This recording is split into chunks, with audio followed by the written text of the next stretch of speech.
Flosstube, it's Helen D. This video we're going to talk about 2024 plans. If you've followed me for a while, you're probably like, Helen, you never have any plans. No, I usually don't. I'm usually just whatever's calling to me, that's what I'm going to stitch. I like to stitch things within the season. I join in on sales, I host sales. It's very willy-nilly stitching around here. So I wasn't really making plans.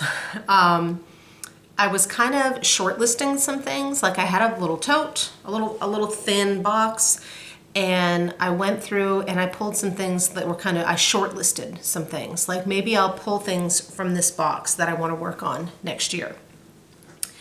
Then I realized going through stuff, I'm not one who kits things up, because then inevitably I want to jump in on a sale or I want to do something and I can't find a floss.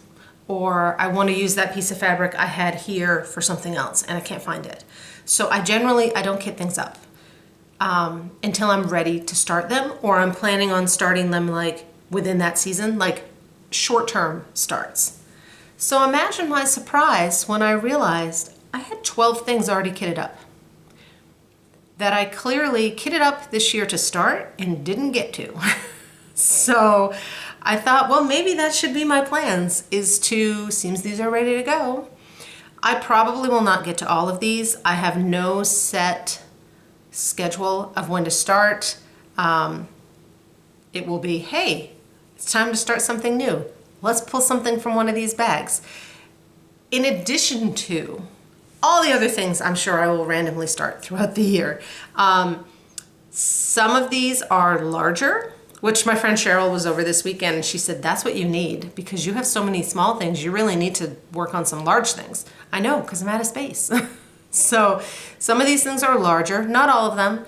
I also had mentioned that I wanted to do, I'm calling it Book It Sal, hashtag Book It SAL, in celebration of stitching from books and magazines that I already have, that sometimes you overlook a chart that you've wanted to stitch, but you don't think about it because it's on the shelf, and Pizza Hut personal pan pizzas.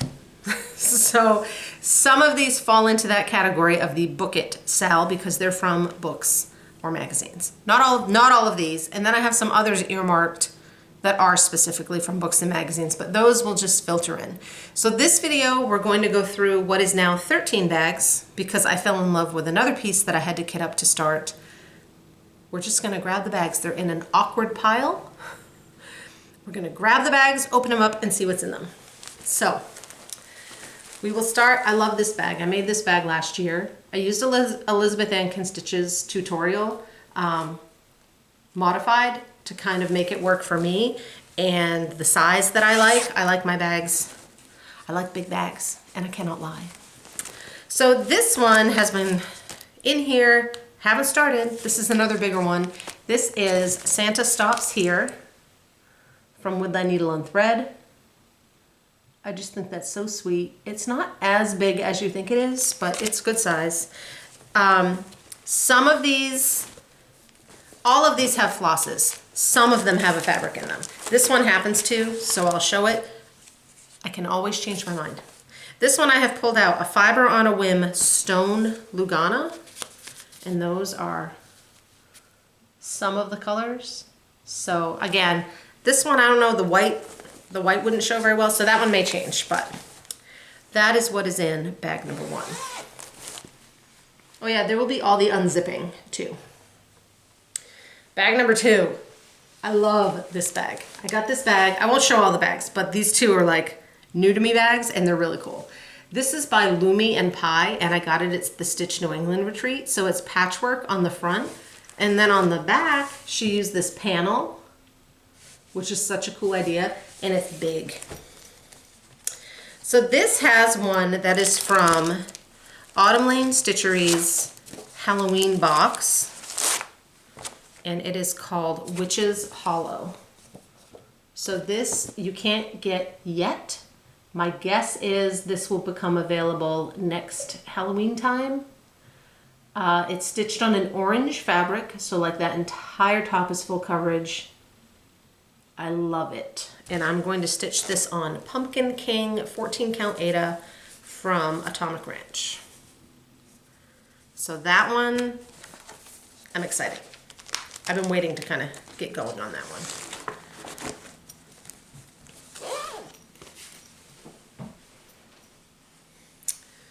This one I kitted up last summer and then ran out of time. Didn't get to it. It's a Primrose Cottage, summertime. I've done the 4th of July one like this. Is that the only one? Did I do a second? I think that's the only one of this kind of style. I already have a frame for this.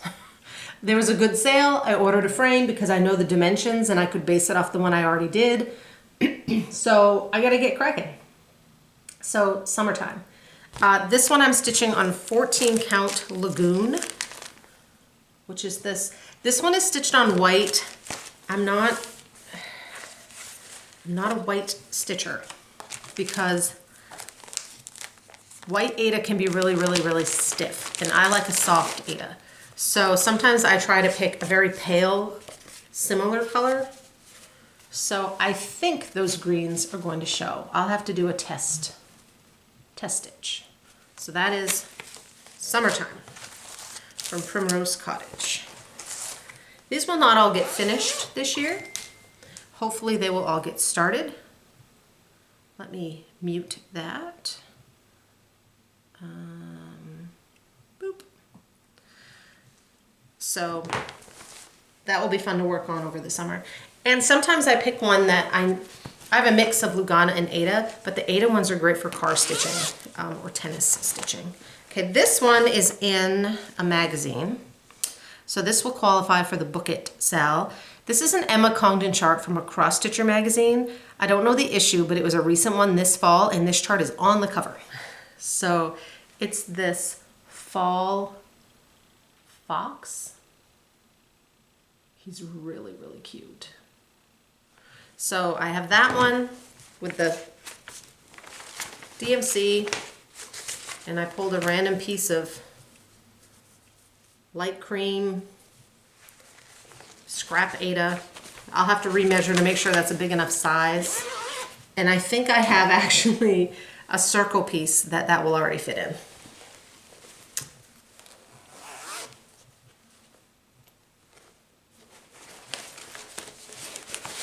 This one's in a folder because it's just charts. Okay, this one is Autumn Town from Autumn Lane, which I've wanted to start forever, and I haven't. But it's been kitted with the flosses, so why not? I think I finally found the right green. I had mentioned in another video, I reached out to Mystic Fabrics. I didn't put it in here. She sent me a piece of lemongrass, which is a really, really pretty green. What she sent me was a Lugana. I ordered a piece in an Aida because I think with that much stitching, the entire top is full. It's kind of like that other one, right? Where the entire top is full and there's all this green is unstitched. I think the Aida would just be easier to work with. Also, Aida dyes a little darker than Lugana typically, so the piece she sent me was beautiful and would work, but I think a little darker would work even better. So again, I'm in no rush. So when that piece comes, I will be good to go. I ordered a 14 count Aida. I've noticed that my stitches lay nicer on a fuller coverage piece if they're on a 14 count Aida, because I have a little more wiggle room. This is a piece that Robin of October House Fiber Arts sent me, and it's kitted up. She kitted it up with the flosses. This is called Summer Jam. This will be a release at market. She had this piece available for like a month as a freebie on her website, and now it will be a market release. So that one, she kitted it up for me and sent it to me as a thank you, and that will be a quick spring summer stitch. See, not all of these are huge. That one I can definitely finish. This bag this is another Lumion pie bag that I picked up. Tomatoes. This one again, I can definitely finish. These are going to be crinkly. This is 3 charts. I've been in the Erica Michaels Berry Club from Dying to Stitch for 2 years. I think I still have a couple left from the first year to stitch. These were the ones from last year. I didn't get to any of them. I haven't decided yet if I'm going to stay in for the next year, but I do need to get on that. So this past year's were all sewing themed, and it was 3 berries over the course of the year. So the first one, these aren't available, unfortunately, and I don't know if they will be. Sometimes she releases these charts as a set, like a couple years later. So the first one was called Pins and Needles. It's a strawberry. They came with floss and a linen, which I won't use. I pulled an Ada, but it's not enough for all 3, so I may have to tweak. The second one is, I don't know what order they're in, but the second one I have here is Measure and Cut, and it has a pair of scissors on it. And this one you can kind of see all the stuff. And then the third one is Stitch and Count with a thimble and all this stuff. So, hold on, let me crinkle these back in.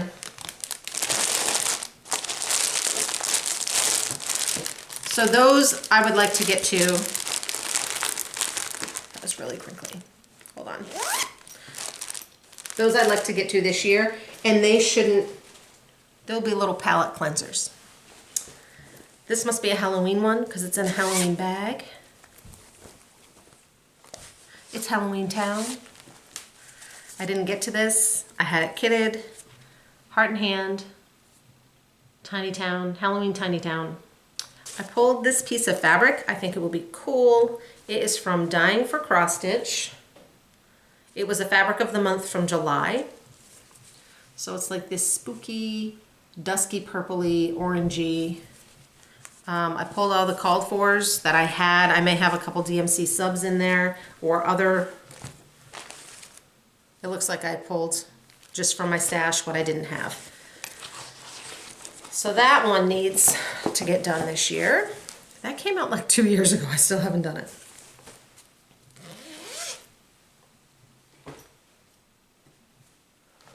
This one in a little bag. This is one. This bag is, it's just floss and a piece of fabric. So this one is from, this is the one I didn't grab the picture from, hold on. This is from the book at Sal, and this is one of the ones that actually got me thinking about the book at Sal, because I had this chart, I saw this chart in the book that I knew Donna had and I could borrow. Then it's from Emma Congdon, Stitchrovia. I can't talk and type. She was having a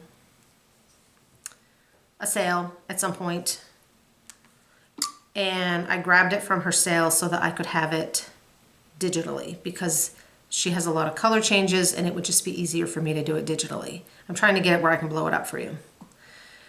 So that's what I did. So then when I'm like, yep, this is what I'm going to stitch. Here's the one from the book. Oh, the light just changed and now my walls look really blue. They are, they're gray. So this is from, I didn't mark the page. A CrossStitch Christmas. Handcrafted Holidays. This book is from 2021. I'm sure you can still find it. I was hoping this would be one of the sale Hirschner books this year, but it was not. So 2021. There's no other chart, there's no charts. It's this really, really cool Arctic animal scene. I loved it. From the minute I saw it, I loved it.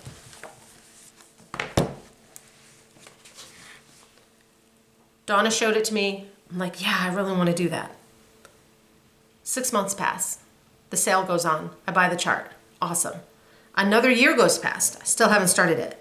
And I said, okay, Donna, I'm going to start that chart. Can I borrow the book so that I can show people the picture because it would just be easier? I opened the book and I'm like, that doesn't look like the chart I bought. This is the version on her Etsy shop, which I love this version more. So it's 2 complete different colorways, but the same chart. So I will be doing the pink version. I think the fish pop like in the water. I'll show you the other one again for comparison. So mine will be this pink version of this chart, which is called Winter Animals. So again, it's this one right here. I haven't done a flip through of this book. I'm sure there are some out there, but if anyone needs one, let me know. Because I'm borrowing that from Donna, so I can show it to you. That one I am going to do on a white Lugana 28 count, I think. This one sounds crinkly.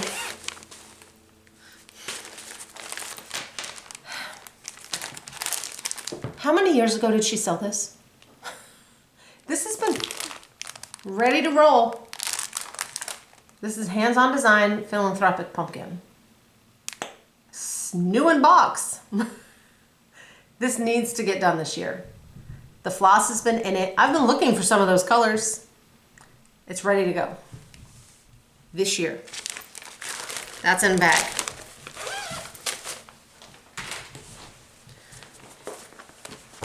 This feels like one of the newer ones. This one I picked up, it's a Satsuma Street, and she was having a sale, an end of the year sale. This was her, my last video I know I talked about her sale that I still haven't done. That was like a summer sale. This was her winter sale. It's called Winter Woods. I love it. I love all the animals. I love the detail. The thing that finally sold me, these mushrooms. I was eyeballing it, and then this piece came out, and I'm like, ugh, I'm getting it. A lot of these, too, you can't really tell, like under the bear, under the fox, those are done as half stitches, so there's going to be a lot of dimension. So I'm still playing around with fabric for this one. Hers was done on this bright blue. None of the blues I had really had the colors pop. And a lot of people have stitched this, so I've looked at it like on Facebook groups and stuff. And people have done it on lighter fabrics. And I found this one in my stash. It's called Summer Storm, and it's by To Die For Fabrics. I think it was probably like a fabric of the month. So it's a lighter blue.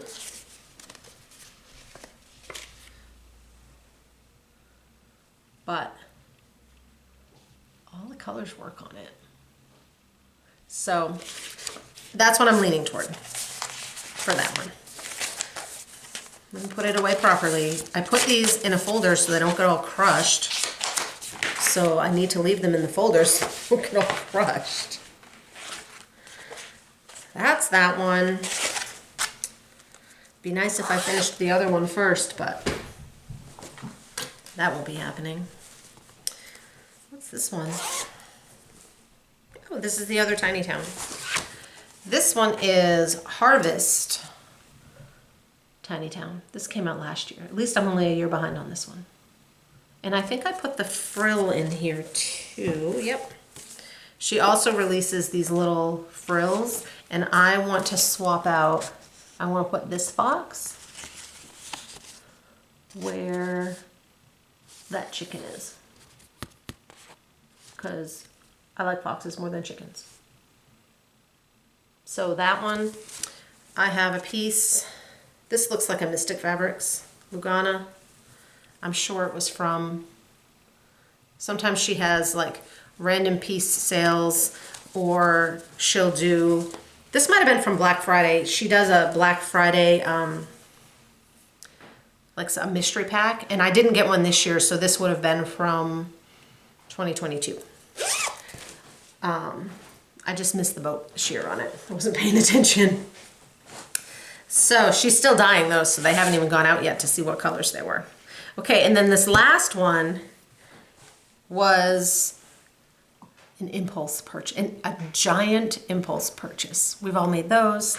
So this is an Etsy chart from NaraXStitch, and I fell in love with them. I just fell in love with them.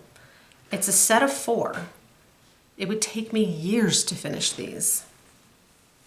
So this is, I don't have it printed out yet. This is the set of all 4.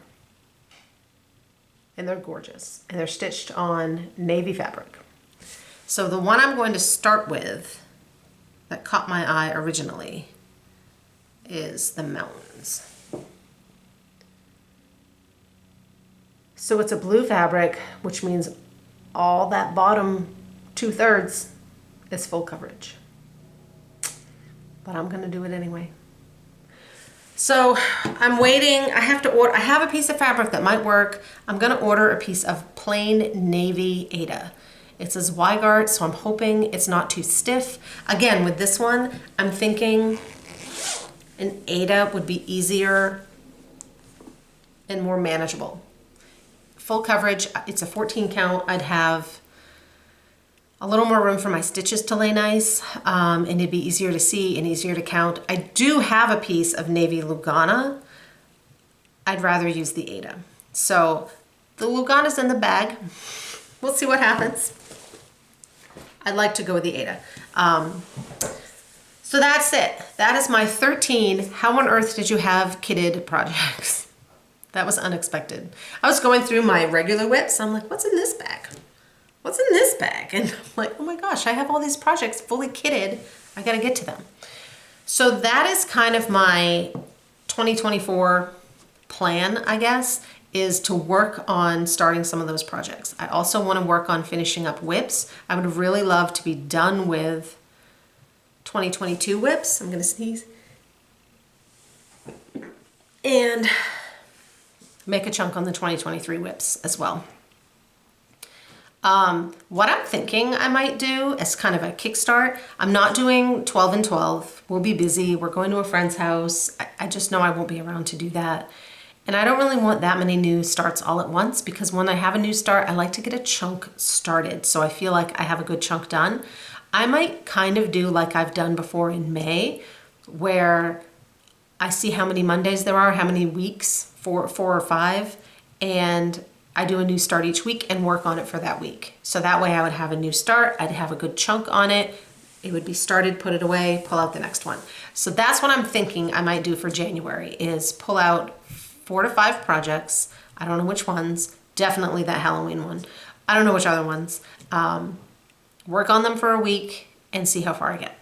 So that's it. And then the book it sell, like I said, I have some other smaller book and magazine charts that will count toward that. I don't think any of the rest of those. The Fox one was from a magazine. The Arctic Winter Animals one was from a book. So I've got a couple that count. So that's it. I can't wait to see everyone else's planning videos. Some people are so organized and they have calendars and things marked down of what days they're going to start and why they're going to start that day because it's tied to a specific reason, or I'm going to work on this for X number of hours. That fascinates me, but that's not how I do things. So I know that would be setting myself up for failure, so I'm not doing that. But we'll see what I get to, and I'm excited to see what everyone else is getting to. Are you having, or what kind of planner are you? Are you a willy-nilly fly by the seat of your pants like I am? Or do you prefer to have something kind of set and regimented, and does that work better for you? I'm also terrible about writing things down. And then I'll be like, what floss did I use? So we'll see how it goes. That is it. I will be back for a whip parade in a little bit, so keep an eye out for that. Bye.